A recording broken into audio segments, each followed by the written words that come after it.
Assalamualaikum warahmatullahi wabarakatuh. Kembali lagi dengan saya, Isma Afifah.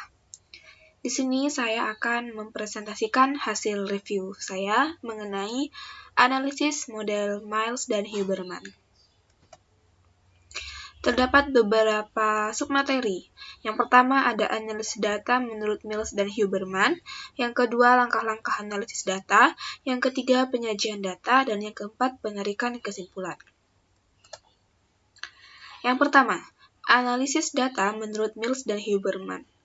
Menurut Mills dan Huberman, data kualitatif merupakan sumber dari deskripsi yang luas dan berlandaskan kukuh, serta memuat penjelasan tentang proses-proses yang terjadi dalam lingkup setempat.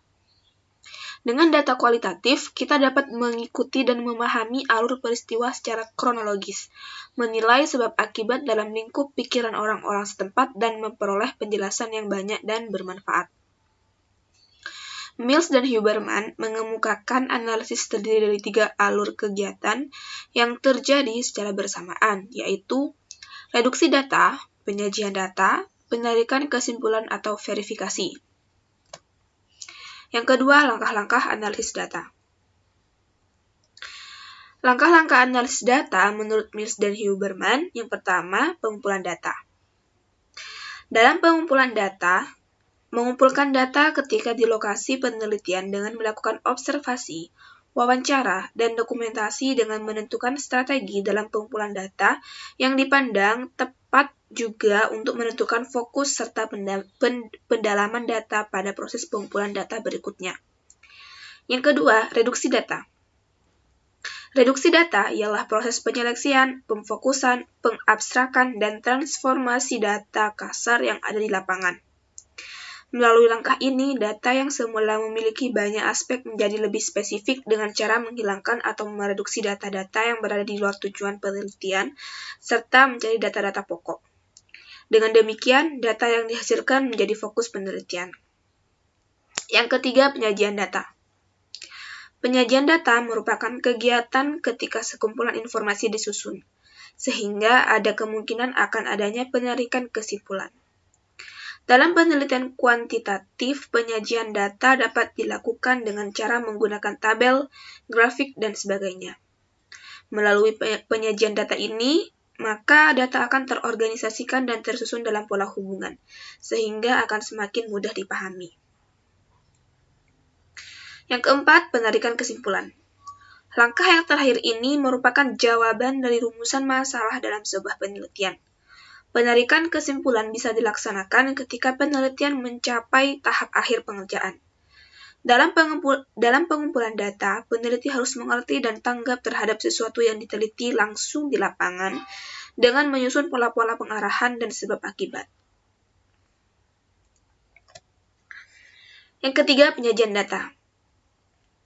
Penyajian data dapat diartikan sebagai sekumpulan informasi yang tersusun yang memberi keinginan adanya penarikan kesimpulan dan pengambilan tindakan. Pada tahap ini, peneliti banyak terlibat dalam kegiatan penyajian atau penampilan dari data yang dikumpulkan dan dianalisis sebelumnya, mengingat bahwa peneliti kualitatif banyak menyusun teks naratif. Mills dan Huberman menyatakan yang paling sering digunakan untuk menyajikan data dalam penelitian adalah dengan teks yang bersifat naratif. Mills dan Huberman membantu para peneliti dengan model-model penyajian data yang analog dan model-model penyajian data kuantitatif statis.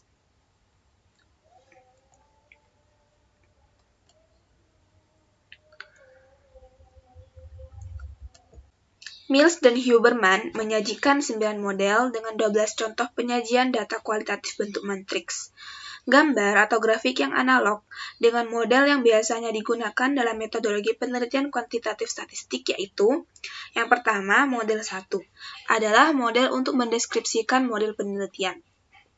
Dapat berupa sosiogram, organigram, atau menyajikan peta geografis.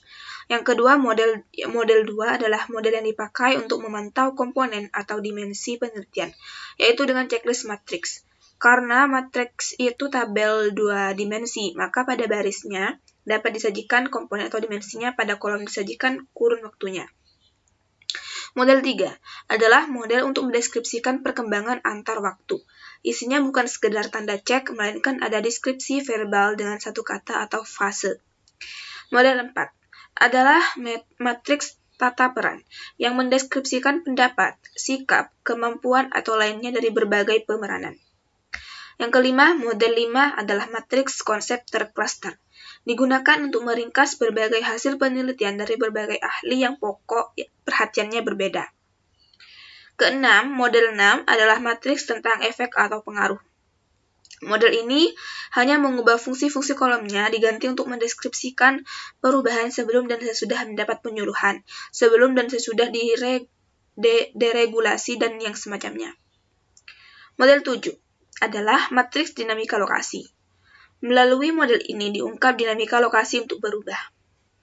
Model 8 adalah menyusun daftar kejadian. Daftar kejadian dapat disusun kronologis atau diklasterkan.